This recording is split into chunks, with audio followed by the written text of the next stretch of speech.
Hello, I'm Nicole Danielle. And I'm Meghan Lee, and this is Romance on the Rocks, where two bookish biddies talk about the romance novels or novellas that they have been reading lately.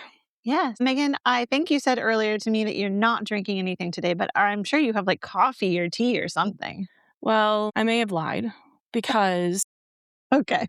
I was so excited about the things in this book. My book is called The Kindred Spirit Supper Club. So spirits being double entendre, and we are discussing many different kinds of beverages in this book. So I really wanted to make this stupid drink, so I should not be having anything to drink today. I am exhausted and I have so much stuff to do, but I couldn't not make it because I bought all the stuff. So, okay, guys, in my Schlitz lager glass here, which Schlitz is no longer being made, which very sad. Anyway, this is a proper old-fashioned, a Wisconsin-style old-fashioned. And not just any Wisconsin-style old-fashioned, but I went in this book where they were talking about making one specifically for their supper club, and they were doing a cinnamon-infused simple syrup. So I went ahead and did that. Mine is a sour. Most people in Wisconsin drink it a brandy sweet. Mine is a brandy sour, but it does have the cinnamon. So that is what I am drinking today, even though I should be sober. Right. Well, maybe it'll help you move things along. One can only hope. Right. I was super excited because my book this time around is The Sun-Kissed Nemesis. And I found The Beach Rosé, which I'm like, this goes perfectly. Even like the color schemes kind of match. So Yeah, very pretty. it is a lovely rosé. I have had it before. It's from Whispering Angel, Vin de Provence Rosé. Nice. Bonjour, bonjour. And I'm going to be really classy and drink it out of a mason jar. Hey, that's the kind of girls we are. Well, I'm on the road in fabulous Las Vegas. For listeners who aren't familiar, that's Wausau, Wisconsin. But normally I'm in North Carolina, but right now I'm traveling and I'm staying with friends. And so we're mason jarring it up. Yep.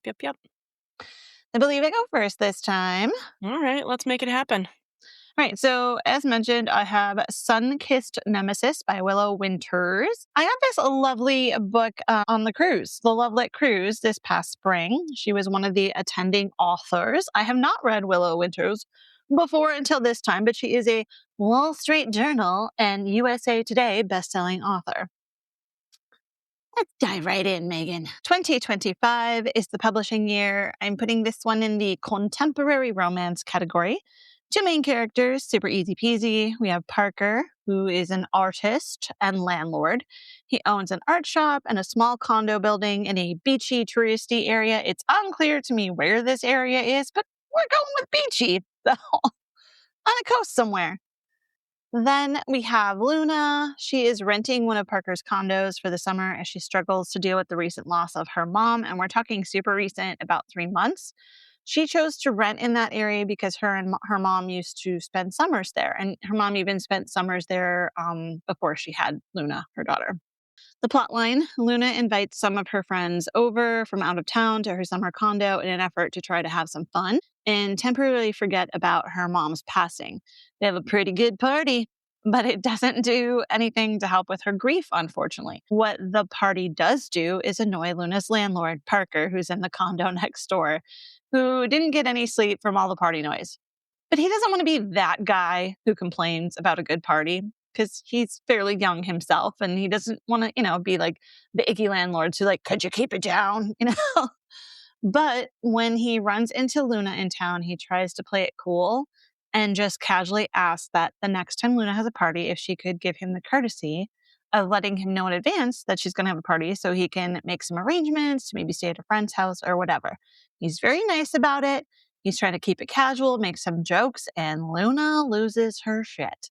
And she's like, that's not in my lease agreement. And you could have texted me and come over and let us know we were making too much noise. And she's yelling and crying and being pretty damned unreasonable.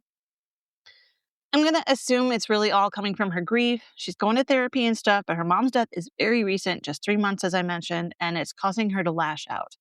I mean, she's getting upset about the tiniest things like broken seashells and beyond that. And it's just really spiraling. She does realize she was being over the top and goes to apologize to him at his art store, where she discovers a painting of her mom that it turns out Parker once saw her mom at the beach and just happened to paint a portrait of her from a distance. And Luna has another highly emotional moment. I'm going to leave it there because this is a short novella. It's very, very thin, not girthy at all. And I don't want to spoil it completely. For spice level, I'm going to put this at a jalapeno. Things I loved the balance of emotions and spice. I loved that this was a delightful, quick read, which I honestly really needed. You and I have been both so busy lately. I also love a beachy story. I'm a mermaid trapped on land, and I love all things ocean, so that was a vibe in for me. And I loved the realism of the characters and the natural dialogue. I also liked the physical nature of the book with its sprayed pink edges and pink pages and like artistic elements. I don't know if you can see that, Megan, I but can it was definitely like, see that. That's very pretty. it's very pretty. It was a fun little like visual journey as I was reading the book. Challenges, just one small challenge. I literally turned a page and things kind of jumped, i.e., escalated quickly. I kind of did a double take and had to go back and turn back the page. And again, I was like, oh, okay. I mean, it's a novella. Things are going to transpire quickly, but I did kind of feel like I needed to know there was a bit more attraction on both their parts before things escalated to that level. But, I love my spice, so I wasn't entirely mad about it. Final thoughts. I wanted to give this 5 out of 5 stars on Goodreads, but it's not currently on there. I don't know if that's because it's a novella. I'm not sure. But I would definitely give it 5 out of 5 stars. This is a great quick beach or pool or vacay read. I read it in one morning and it was delightful, and I would totally read more from Willow Winters. And that's all I got. Brava. How about you, Megan? What did you read? Oh, so like I mentioned earlier, mine was called the Kindred Spirits Supper Club. And this was perfect for a summer lovin' theme, which is what we are doing right now. It takes place in the Wisconsin Dells. And for any of our audience members who are familiar with Wisconsin, we do talk about Door County quite a bit because that's where I live. And that is a big tourist summer, destination. Wisconsin Dells is the other one. I would argue probably the biggest one, more so than Door County. Dells tends to be a lot of water parks and, like bumper cars and helicopter rides and stuff like that. But it's also got a lot of beautiful nature kinds of scenery, blah, blah, blah. So it's one of those spots. They do like duck boats there, and people go look at rock formations and stuff. So yeah, nature is good there. Yeah. Yes. And the duck boats is part of this. So we will get to that. So my premise, and again, the reason I picked it, my last summer lovin' book was in Door County. I grabbed this one because it was Wisconsin Dells. And I was like, that's the most summery thing I can think of is both of these books being in tourist season, during the summer. So our main female character, Sabrina Monroe, has just returned to her hometown of Wisconsin Dells after she was recently let go from her journalism job.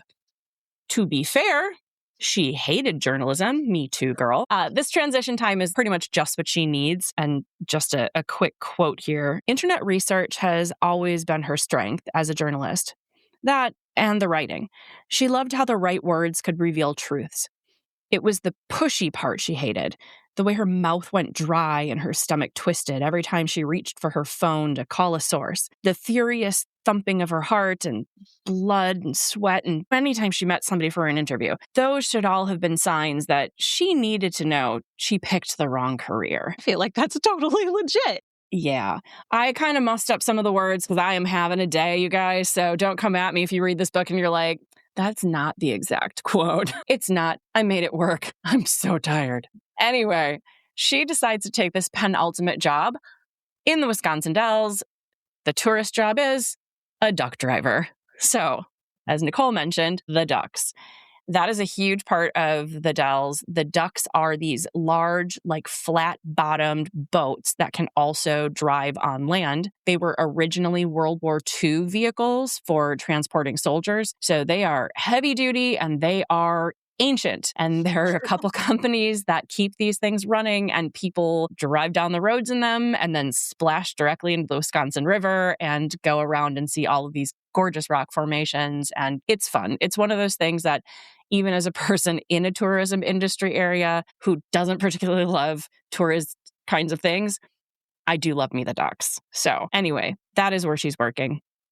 Unfortunately, in this book, the company is owned by the family of her high school nemesis, Erica. Even worse, Erica is now engaged to Bobby, which was the only boy Sabrina dated in high school.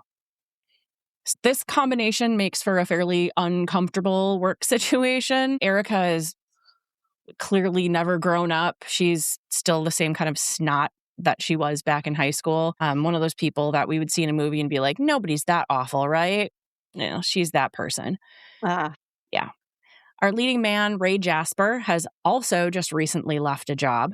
However, he has come to the Dells to take over a traditional Wisconsin supper club that was owned by his uncle Harry.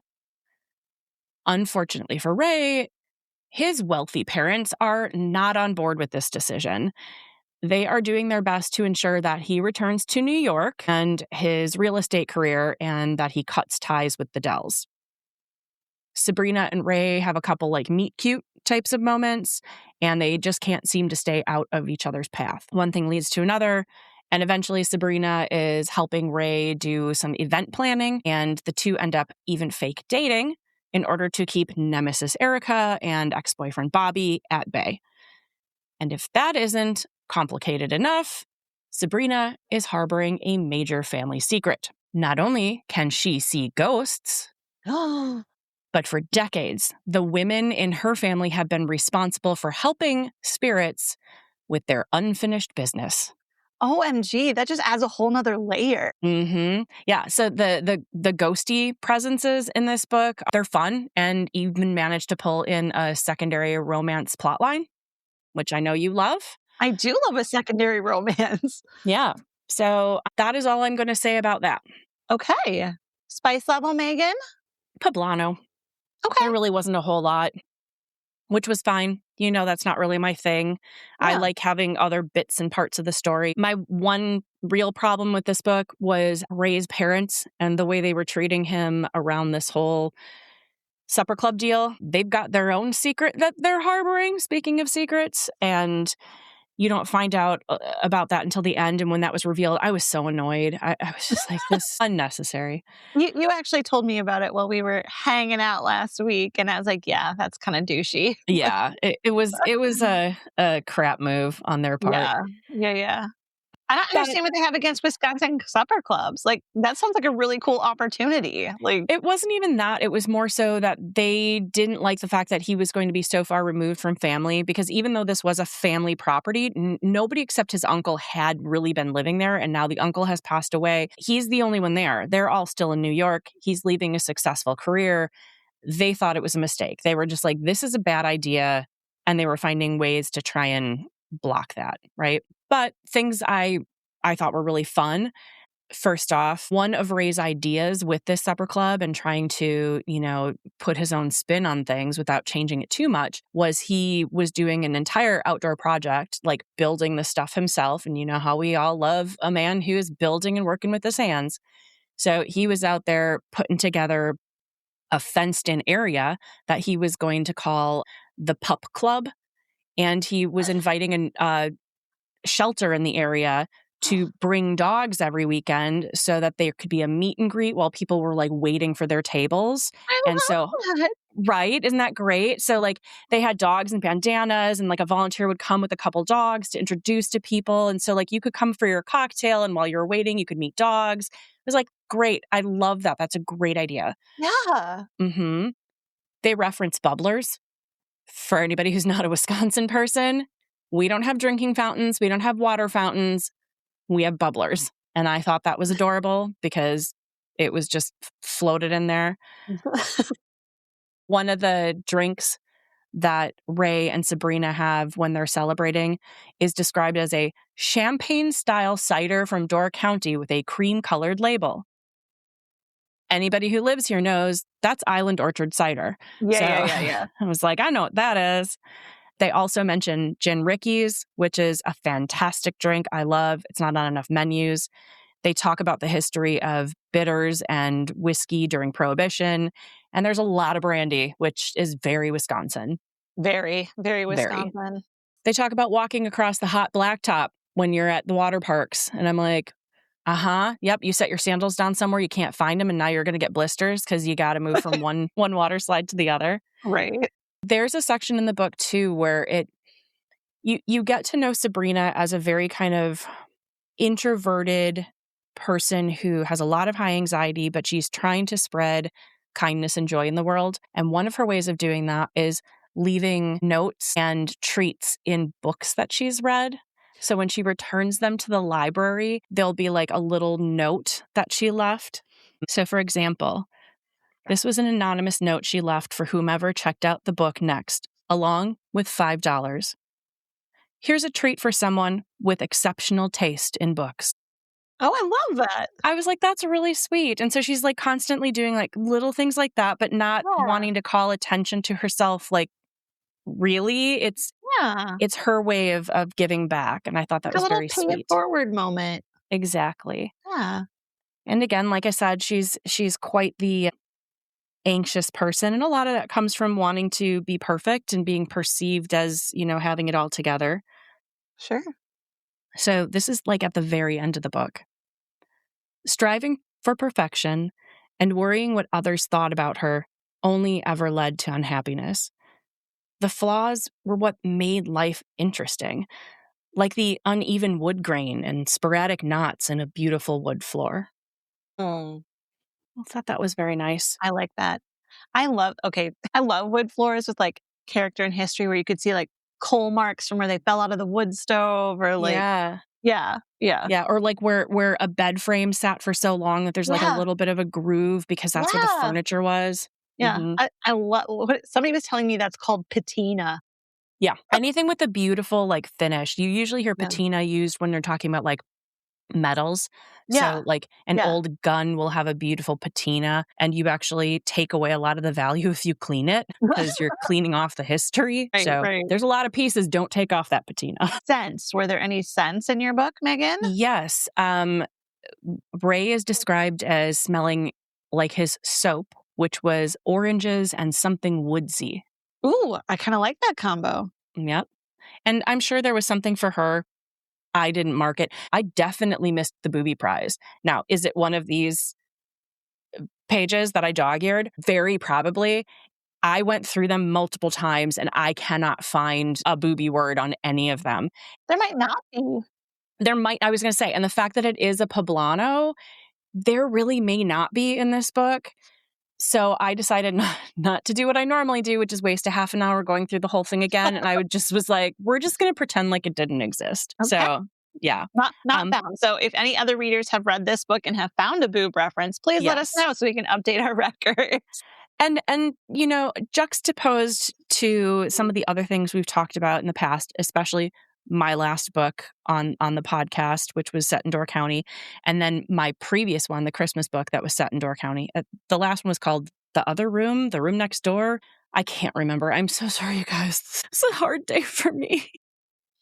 The Other Room by Catherine Thank you. Haynes. The Other Room was your other summer Lovin', and then the Door County Christmas one, A Christmas Kind of Perfect by Christine Chimp. Yeah. Okay. Anyway, this book definitely mentions places that exist.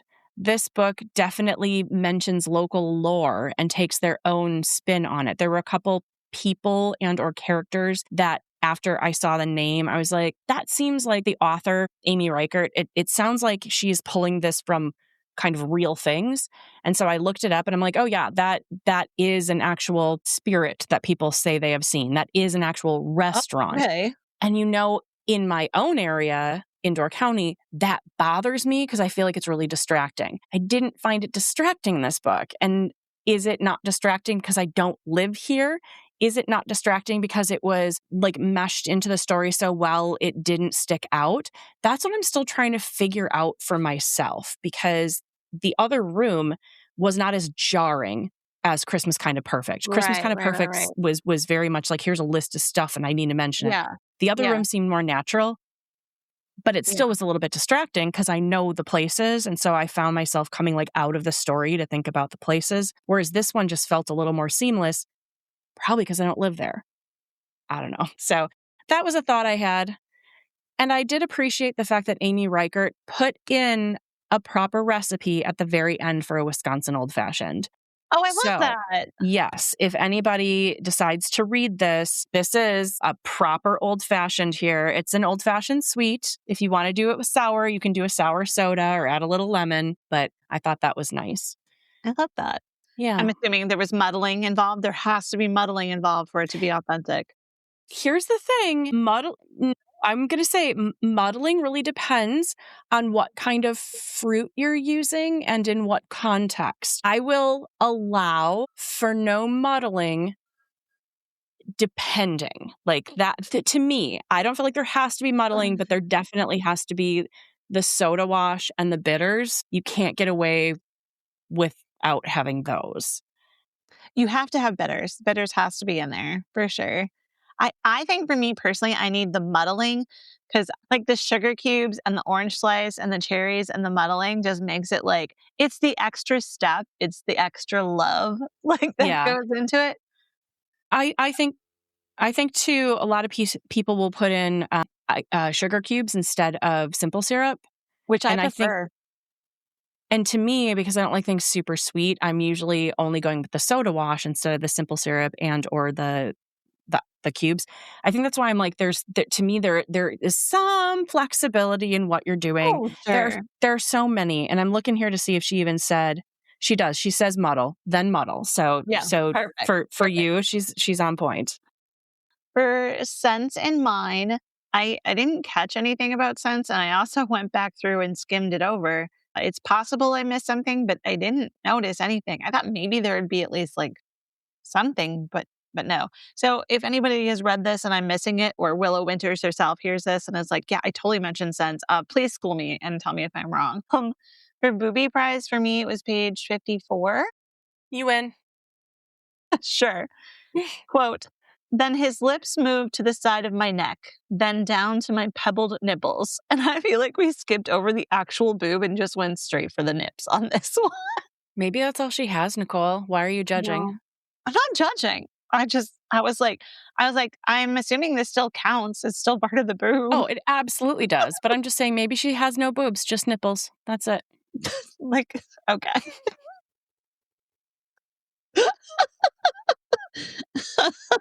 I mean, Don't be pushing your body norms onto other people. hey, you know what? As a former member of the Itty Bitty Titty Club, I'm still the president and CEO. girl, the only reason I have boobs now is because I'm fat. So, you know. Whatever. God.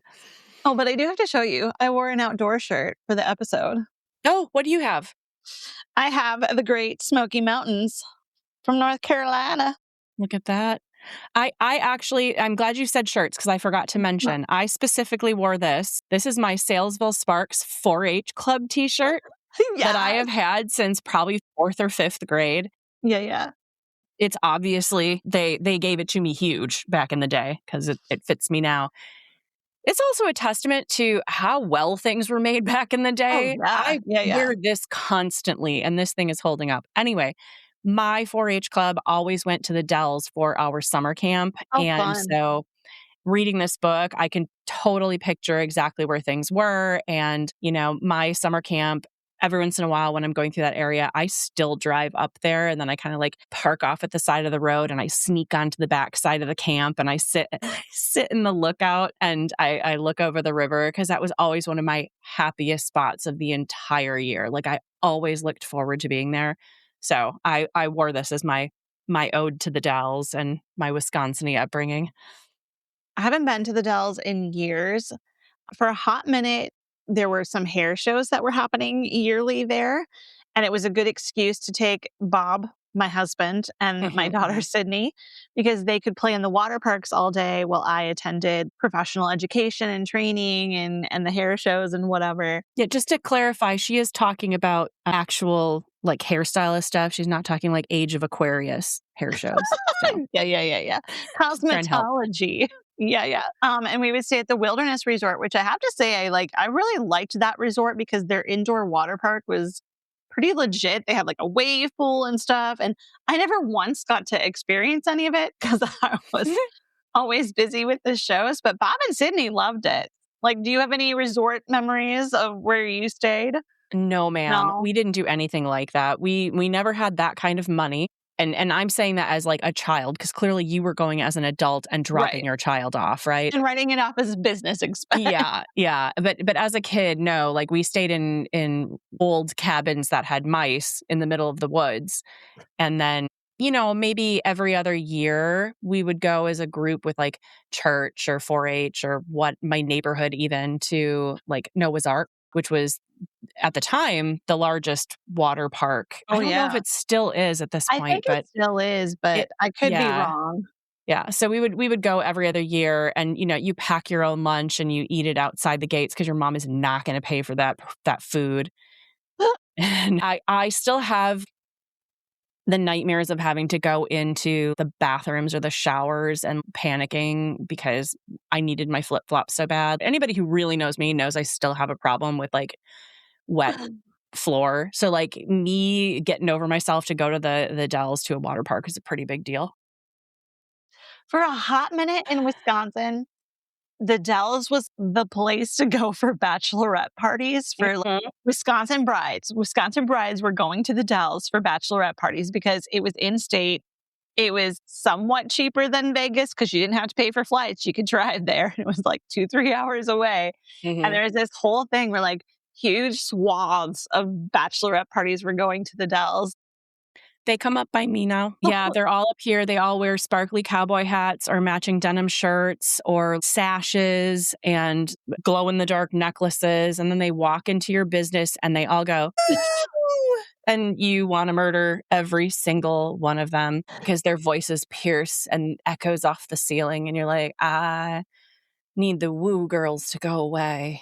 So that was the thing that happened in Sunkissed Nemesis, my book for this Oof. episode. That's why he couldn't sleep because he's like, the woo girls kept going and the girl is shrieking. And he's like, Yes. I can't sleep no matter the headphones, no matter Yes. what. And I'm going to tell you, I love me a group of supportive women. Oh, sure. That is not the issue. It is just, I swear, when these women get together, first of all, I worked at a distillery and they would come on the trolley tour to the distillery at 10:30 in the morning. And they had already had a drink somewhere. And Oh, now they yeah. were coming here and I got to mix them drinks and talk about liquor. And they're already starting to get liquored up. They haven't eaten yet because lunch is like the next stop. And they're all like, oh my God, I love that drink. Can you make it with vodka and not gin? Oh my God, I love that drink. But can you I don't like gin. Please make it with vodka. Do you have just like vodka and soda? Do you have tequila? And you're like, I can't handle you this early in the morning, Marissa. Just stop. Stop. Take Sheila and Christy and get out of here. I can't. But as a former bartender as well in the Wausau area and Muskego or Muskego. I think you were in Muskego. I think I was in Muskego. But anyway, Yeah. I also dealt with a lot of bachelorette parties at the former Retro Club in Wausau, which is long gone. It's a quick trip now. The girls would come in there and be like, we want shots. And I'm like, okay, that's a real broad horizon. I'm like, you want fruity? You want hardcore? Like, what are we talking here? Fruity! And I'm like, okay. You want pineapple? What are we talking? You want coconut? What do you want here? Like, ew, no, I hate pineapple. I'm like, help a fucking girl out. Like, help me, help you. Give me some guidance on what I can serve you. I think for me, it was just always frustrating because it was always substituting something for the gin.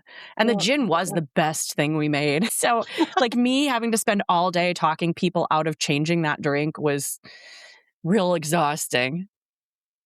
I was also accused of being a basic bitch at your distillery when I ordered the lavender lemonade. Because you wanted it with vodka and not gin. And I said to you, don't be that girl. Don't do it. It was you and every other bachelorette. That was literally the drink I was referring to when I was talking about that a second ago. Yeah. Which, P.S., okay, Nicole and I went out with our friend Marie last week. It was a delightful evening. It was great. What was the first thing I ordered? The lavender lemonade. And what did I ask the kid behind the bar? Gin? I said, can you switch out the vodka for gin? Because I'm like, I'm going to be an opposite bitch. Let's go and make this drink the right way. I mean, to be clear, I do like my gin. I just always remember so many people will say like, oh, if you like gin drinks, you're a serial killer. So I'm like, oh, I don't want people to think I'm a serial killer. I don't care what people think of me. Clearly. So on the next episode of the podcast, we have coming up Christmas in July, or maybe it'll be before. I gotta check the calendar. But Christmas in July, we've also got this month. You'll either have missed it or it's coming up by the time this episode comes out. And then we're hitting August, the pirate month. I'm so excited. Yeah, that'll be good. I have at least 2 books for it. I almost picked up a third. We'll see. Maybe I'll go out and get that third one anyway and just read a bonus book. I mean, maybe we pull no, I'm not even going to suggest it because it almost killed me last year. Last year for feature creature month. Yeah. What was it? For October last year, we did 4 full episodes, one every week. We normally do one every other week, and that just about broke me. But you know what? I'm not opposed to maybe a possible additional pirate book. I'm not opposed to it. I will just tell you right now, I'm at the broken point. So I am hoping that by the time we get to our August books, that I'm feeling revived and revved up. And I'm going to say to you, oh yeah, I already read the third book. You know, I want it to be that kind of feeling. Because right now I feel like I'm spiraling in the wrong direction. Yeah. And I need to bolster a little bit here. I know several authors that we kind of follow, like Katie Robert and some other people did this. They all wrote on a topic of Blackbeard, but it was interpreted in their own way. So sometimes Blackbeard was a female and sometimes Blackbeard was a male. And they all wrote their own romance versions of Blackbeard. I would be entirely intrigued to check out some of those books too. It was a huge social media thing a while ago. I don't know why they didn't save it for August though. I will tell you, one of my pirate books is written by an author we have read before. I don't remember who. I just remember picking it up and being like, oh, I know her. I wonder if I grabbed somebody from that list. Maybe I have one of those interpretations. Could be. That could be. I'm also excited because one of our loyal listeners, Meredith, sent me a Fabio pirate book. And it will be my first foray into Fabio. Good luck. Good For those who are not familiar of the younger generation, Fabio was a cover model, if you will, for many a romance novel in the 80s and 90s, I want to say, or maybe just the 90s. I remember them being at the checkout counter at Target. Yeah. Yeah. Like as you were walking through and there were packs of gum and candy bars and Pez dispensers, there were also Fabio cover books. I'm pretty sure he's Italian. He does have a very classic male model body, if you will. And he had longer hair, which was ideal for all these sweeping historical romances of the heyday of the historical romance. Apparently this one, I don't know if he had a ghostwriter help him or co-writer, but he definitely has another author listed with him. I don't know if this is just Fabio's idea, his child baby of a romance novel, and somebody helped him write it or what. But I am so excited. I've never read Fabio because my mom was always like, that's trash. I mean, she's probably not wrong. However, it's worth delving into. Yeah, I'm excited. Also, I remember Fabio being in commercials, like drinking 7-Up or something like that. Yeah, because he would represent the I can't believe it's not butter, the fake margarine shit. And he'd be like, I can't believe it's not butter, ... spray. I was like, I know I've heard him talk before. Yeah, man. It was very Arnold-esque, Arnold Schwarzenegger-esque. Yeah, but his very own different kind of accent. Yeah. Thanks for joining us today for Romance on the Rocks, where this exhausted girl made it all the way to the end, and her Nicole supported her the whole way through. We love and support. Thank you. You know what supports as well? Liking, subscribing, following. What a great transition. Right? So if you are a hopelessly romantic booking to pity like us, think about giving us a review on any of the spaces where you see our pretty faces, or maybe you just hear our voices. Until next time, just know your support really means the world to us. Stay safe and know that you are loved.